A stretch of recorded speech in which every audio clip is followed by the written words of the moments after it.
Third merit list, fourth merit list, orientation day, ragging, fees refund और hostels and architecture department details. अस्सलाम वालेकुम दोस्तों, मेरा नाम है हमाद असलम और आप यूट्यूब चैनल देख रहे हैं मादी okay 75। Welcome to another video. आज की वीडियो में मैं आपका करता हूँ खुशामदीद।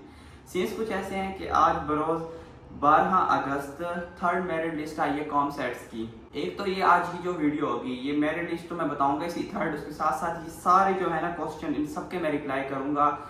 ये म्यूचुअल क्वेश्चन हैं जो बहुत ज़्यादा पूछे जाते हैं, तो मैंने कहा चलो इन सबको ना एक ही वीडियो में रिकॉर्ड किया जाए और सब लोगों को बताया जाए।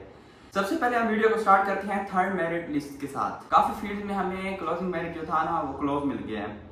चलिए स्टार्ट करते हैं वीडियो को। सबसे पहले बायो साइंसेस के अंदर आ जाते हैं BS bio informatives. Third merit list में इसका मेरिट है 64.10 और सेकंड में इसका था 66.37, तो सही फर्क आया है इसमें। उसके बाद है BS bio science. Bio science का मेरिट क्लोज मीन्स के जिसके ऊपर क्लोज लिखा हुआ आ रहा है उसका मतलब ये है कि उनकी सीट्स फुल हो गई हैं। जब नेक्स्ट मेरिट लिस्ट इशू उस टाइम होती है जब यूनिवर्सिटी स्टूडेंट्स को अलर्ट करती है ऑफर लेटर और वो फीस नहीं जमा करवाते या वो अपना माइंड चेंज कर लेते हैं किसी दूसरी यूनिवर्सिटी में जाने का, तो उसके लिए फिर वो फीस जमा नहीं करवाते, तो उसके बाद वो नेक्स्ट मेरिट लिस्ट लगा देते हैं जो नीचे पेंडिंग में स्टूडेंट्स होते हैं। अब ये जो है ना बायो साइंस, इसमें ये सीन हुआ है कि स्टूडेंट्स ने फीसेस जमा करवा दी हैं, तो यहाँ पर क्लोज लिखा हुआ आ रहा है कि अब इसकी और मेरिट लिस्ट नहीं आ सकती और ये सेकंड में ही फुल हो गई थी। अच्छा, उसके बाद हम बात करते हैं केमिस्ट्री। BS केमिस्ट्री 50% पे क्लोज हुआ आकर और लास्ट टाइम भी इसका 50 था। उसके बाद है BS computer science 88.42, last time इसका था 88.56। अब ये जो छोटे से इसके अंदर सेंट्स में आया ना ये डिजिट, तो इस सेंट्स के अंदर से ही इन्होंने थर्ड मेरिट लिस्ट सिलेक्ट किया। तो आप देख सकते हैं कि CS में कितने लोगों ने अप्लाई किया था कॉमसेट्स में, क्योंकि मानी जाती है टॉप यूनिवर्सिटी है CS की। उसके बाद है artificial intelligence 87.87, 87.87 third merit list में इसका था 88.14, ठीक है। उसके बाद हम बात करते हैं सॉफ्टवेयर इंजीनियरिंग 86.16 और लास्ट टाइम इसका था सॉफ्टवेयर इंजीनियरिंग का 86.35। फिर हम बात करते हैं डेटा साइंस। डेटा साइंस का थर्ड मेरिट लिस्ट में है 86.57, लास्ट टाइम डेटा साइंस का था 86.86। उसके बाद हम बात करते हैं साइबर सिक्योरिटी 86.77 और last time second merit list में था साइबर सिक्योरिटी का 87.25। ये जो थी कंप्यूटर साइंस की सारी फील्ड्स थी। अच्छा, इनके अंदर कोई भी ऐसी फील्ड नहीं है जिसपे आपका क्लोज हो गया हो मेरिट, तो इसका मतलब ये है कि इसकी फोर्थ मेरिट लिस्ट आ सकती है। अच्छा, उसके बाद हम बात करते हैं, ये मैंने आपको बताना है लास्ट में वीडियो के कि फोर्थ मेरिट लिस्ट भी आएगी, तो आपने टेंशन नहीं लेनी कि बस 3 ही मेरिट लिस्टें होती हैं। उसके बाद हम बात करते हैं इकोनॉमिक्स में। इकोनॉमिक्स में BS economics with data science close हो चुका है, इसकी सीट्स फुल हो गई हैं। फर्स्ट मेरिट लिस्ट में मैंने कहा था कि ये नई डिग्री है और इसका काफ़ी जिसको है ना ये ट्रेंडिंग में चल रही है। उसके बाद हम बात करते हैं BS इकोनॉमिक्स की 50%, लास्ट टाइम इसका 50% ही था। उसके बाद हम बात करते हैं इलेक्ट्रिकल इंजीनियरिंग वाली साइड्स पे। BS इलेक्ट्रिकल इंजीनियरिंग क्लोज हो गया, यार मानने की बात है कि थर्ड मेरिट लिस्ट में क्लोज हो गया है। उसके बाद है BS electrical electronic engineering EEE, वो भी क्लोज हो गया है। उसके बाद हम बात करते हैं कंप्यूटर इंजीनियरिंग, उसका लास्ट टाइम जो था ना पहले वो मैं आपको बताता हूँ 80% और इस मेरिट लिस्ट में भी इसका 80% ही है और इसका क्लोज नहीं हुआ। याद रहे कंप्यूटर इंजीनियरिंग का मेरिट क्लोज नहीं हुआ, इसकी फोर्थ मेरिट लिस्ट आ सकती है। जो ऊपर वाले दो हैं उनकी नहीं आएंगी, वो क्लोज हो गए हैं। उसके बाद हम बात करते हैं ह्यूमैनिटीज में अपने फेवरेट डिपार्टमेंट में BS international relation 60%, last time इसका था 66%। अब इसका 6% का जो फर्क आया ना उसी के अंदर से इन्होंने थर्ड मेरिट लिस्ट निकाली और ये क्लोज भी नहीं हुआ, इसमें फोर्थ मेरिट लिस्ट पे इंटरनेशनल रिलेशन में आएगी। उसके बाद हम बात करते हैं BS साइकोलॉजी की 60%, लास्ट टाइम इसका था साइकोलॉजी का 61%। उसके बाद हम बात करते हैं मीडिया एंड कम्युनिकेशन स्टडीज का 58%, लास्ट टाइम इसका था 60%।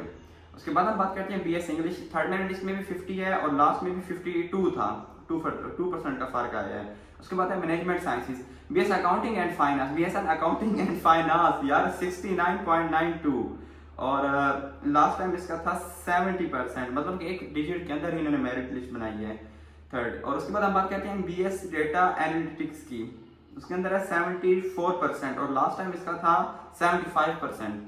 उसके बाद हम बात करते हैं BS बिजनेस एडमिनिस्ट्रेशन की BBA की, वो क्लोज हो चुके हैं थर्ड मेरिट लिस्ट में।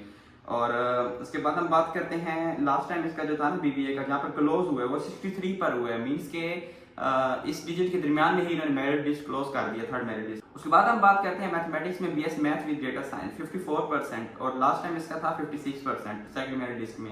उसके बाद हम बात करते हैं बीएस मैथमेटिक्स की। बीएस मैथमेटिक्स में 52% और लास्ट टाइम भी इसका आई थिंक 52 ही था और ये क्लोज नहीं हुए। उसके बाद हम बात करते हैं बीएस इलेक्ट्रॉनिक्स विद कंप्यूटिंग और इसके अंदर है 64%, लास्ट टाइम इसका था 68%, 4% का फर्क आया है। उसके बाद हम बात करते हैं बीएस फिजिक्स की। लास्ट टाइम फिजिक्स का 52 था, इस दफा भी 52 ही है। उसके बाद हमारे पास लास्ट डिग्री है BS remote and sensing and GIS. Last time इसका 51 था और इस दफा भी इसका थर्ड मेरिट लिस्ट में भी 51 पे क्लोज हुआ है। ये सारी जो थी ना हमारे पास थर्ड मेरिट लिस्ट थी, क्योंकि मैंने ये जल्दी जल्दी इसलिए बताया कि मैंने ना इस वीडियो को थोड़ा लेंथी करना है तो ये मजीद लेंथी ना हो जाए। उसके बाद मैं आपको वो वाले प्रोग्राम्स बता रहा हूँ जिनकी फोर्थ मेरिट लिस्ट नहीं आएगी। उनमें हमारे पास मौजूद है bio science, BS bio science पहली डिग्री। उसके बाद है BS economics with data science 2। उसके बाद है इलेक्ट्रिकल इलेक्ट्रॉनिक इंजीनियरिंग और इलेक्ट्रिकल इंजीनियरिंग 4 डिग्रीज हो गई। और उसके बाद 5वीं है बीएस बिजनेस एडमिनिस्ट्रेशन 5। ये 5 फील्ड्स वो हैं जिनके अंदर और मेरिट लिस्ट नहीं लगेगी। अच्छा, अब बात करते हैं फोर्थ मेरिट लिस्ट की। जी हाँ, concept sometimes fourth merit list भी अलाउ करती है जबकि स्टूडेंट सीट्स अवेल नहीं करते, स्टूडेंट फीस नहीं देते यूनिवर्सिटी को, ये अपनी सीट सिक्योर नहीं करते तो फोर्थ मेरिट लिस्ट लगती है। लेकिन ये थोड़ी सी लेट लगती है as compare to first second third. इसमें थोड़ा वेट ज़्यादा करना पड़ता है स्टूडेंट्स को।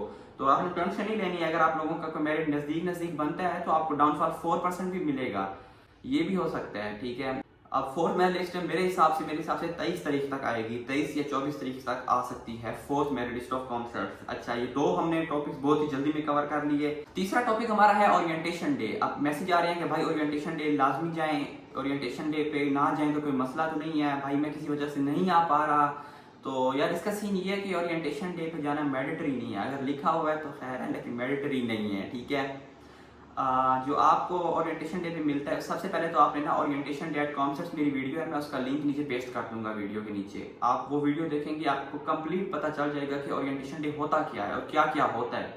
मेरी एक वीडियो डिलीट करवा दी थी यूनियन ने किसी रीजन की वजह से, हालांकि वो 35K तक गई थी, 35,000 तक वीडियो, वो भी सिर्फ 4 दिनों में। वो किसी रीजन की वजह से वो डेल करवा दी थी, लेकिन मैंने सेकंड फिर रिकॉर्ड की थी स्प्रिंग की। हालांकि स्प्रिंग की ओरिएंटेशन डे इतनी मजे की नहीं होती एज कम्पेयर टू फॉल की ओरिएंटेशन। तो ये है कि अगर आप जाएंगे तो चिल करेंगे, एंजॉय करेंगे। ऐसे ओरिएंटेशन डे पे होता क्या है, मैं ऐसे जल्दी जल्दी आपको बता दूं। एक तो सबसे पहले आपको आपकी क्लासमेट्स मिलेंगे, ठीक है, एक ही क्लास में अपने क्लासमेट्स के साथ बैठेंगे। पेरेंट्स अलाउ होते हैं, फ्रेंड्स भी अलाउ होते हैं, कजन्स भी अलाउ होते हैं, साथ लेकर जा सकते हैं। फिर आपके जो इंचार्ज होंगी वो आएंगी क्लास में, वो आपको A to Z गाइड करेंगी। उसके बाद आपको इन डिटेल्स कैंपस टूर करवाया जाएगा। उसके बाद आपकी फोटोज बनाई जाएगी जो कि स्टूडेंट्स कार्ड के लिए होती है।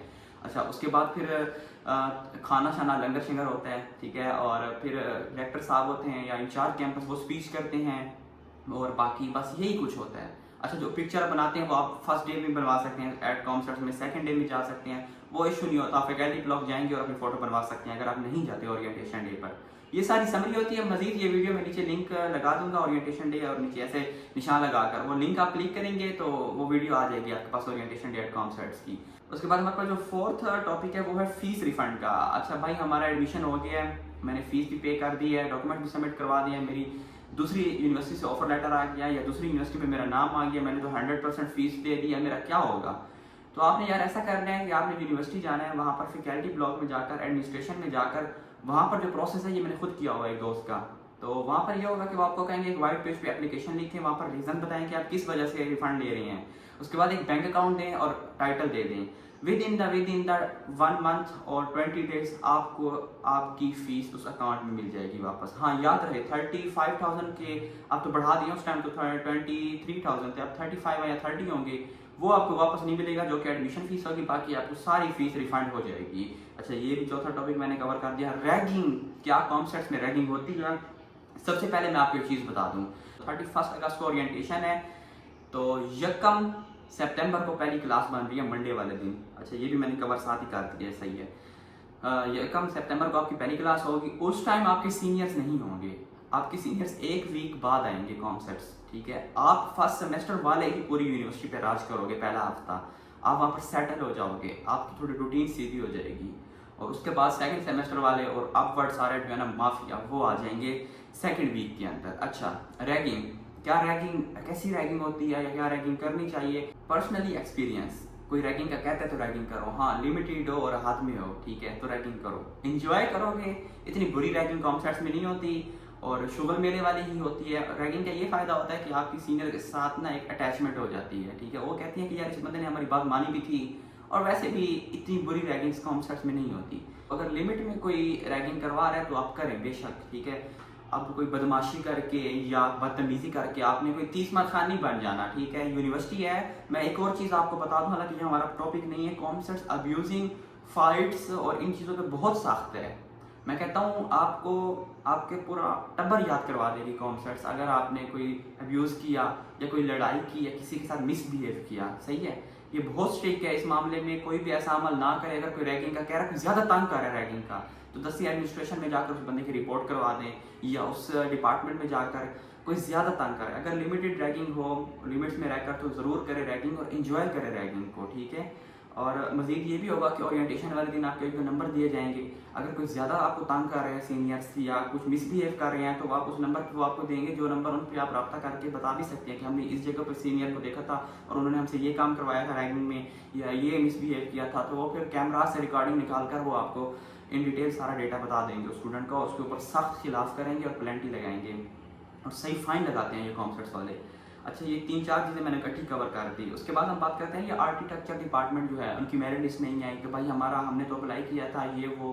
तो इसके अंदर यार ये होता है कि आपका जो होता है ना, पहले आपको ये टेस्ट क्लियर करना पड़ता है, ठीक है, उसमें आपकी एग्रीगेट नहीं बनता होता, ये चीज़ें नहीं होती, आप बस टेस्ट क्लियर करो।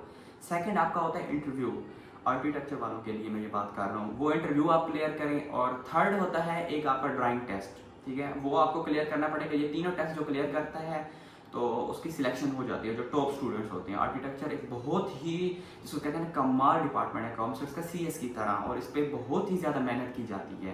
तो इस पर मैंने 2-3 वीडियोस और भी बनाई हैं, लेकिन मजीद भी मैंने ये चीज़ क्लियर आपको कर दी है। और इसका जो एप्टीट्यूड टेस्ट है वो अभी रिसेंट 15-16 अगस्त को होगा, तो आप लोगों को मेल्स भी आ गई होंगी जिसने अप्लाई किया था। अच्छा, उसके बाद मेन चीज़ हॉस्टल्स के बारे में मैं आपको ये बता दूँ कि जहाँ पर कॉमर्स है लोकेटेड है, उसके इर्द गिर्द कोई हॉस्टल नहीं है।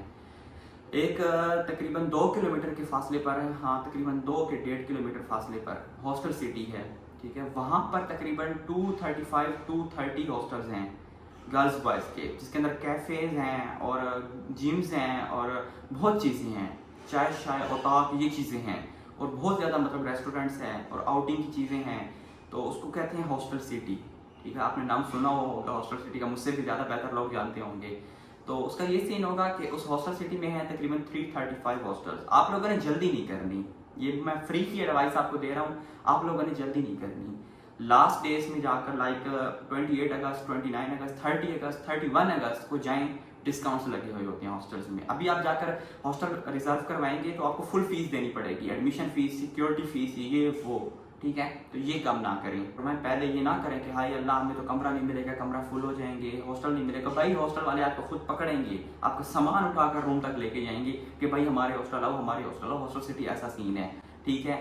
बाकी और कोई भी हॉस्टल नहीं है हॉस्टल सिटी के अलावा, ठीक है। मैं जहाँ पर रहता हूँ, मैं तो थोड़ा दूर रहता हूँ, मेरा भी तकरीबन सेम ही है, 1.5 किलोमीटर 2 किलोमीटर, बट मैं इस आबादी वाली साइड पे रहता हूँ जहाँ पर सोसाइटीज़ हैं, और इस साइड पे हॉस्टल सिटी लेफ्ट साइड पे हो जाती है कॉमर्स की, और जहाँ पर मैं रहता हूँ वो राइट साइड हो जाता है, दोनों का सेम डिस्टेंस है। तो ये चीज़ क्लियर हो गई कि मुझसे भी लोग पूछते हैं ना कि आप कहाँ पर रहते हैं वहाँ पर। अच्छा, उसके बाद ये सारी चीज़ें जो थी ना, मेरे तो पूरे टॉपिक्स कवर हो गए, मैंने बहुत ही जल्दी बोला है। उम्मीद है कि आपको ये चीज़ें समझ आई होंगी। अगर फिर भी समझ नहीं आएगी तो आप मेरे इंस्टाग्राम पर रब्ता कर सकते हैं। मेरे यूट्यूब चैनल के ऊपर आप देखेंगे ना कि लिंक होगा इंस्टाग्राम का, तो वहाँ पर आकर आप मेरे से रब्ता कर सकते हैं। विद इन 1 मिनट 2 मिनट अगर मैं ऑनलाइन होता हूँ तो मैं रिप्लाई कर देता हूँ। मेरा ये सीन नहीं होता कि रात को फ्री होगा तो सबको रात को रिप्लाई करूँगा, नहीं, मैं जब फ्री होता हूँ मैं सबको रिप्लाई करता हूँ। बाकी वीडियो को लाइक कर दिया करें और चैनल को सब्सक्राइब कर दिया करें। बाकी कॉन्सर्ट्स की वीडियोस देखनी होती हैं, ओरिएंटेशन की, कल्चर डे की, या life at concerts, day at concerts, तो मेरा चैनल भरा हुआ है, आप वहाँ पर जाकर देख सकते हैं।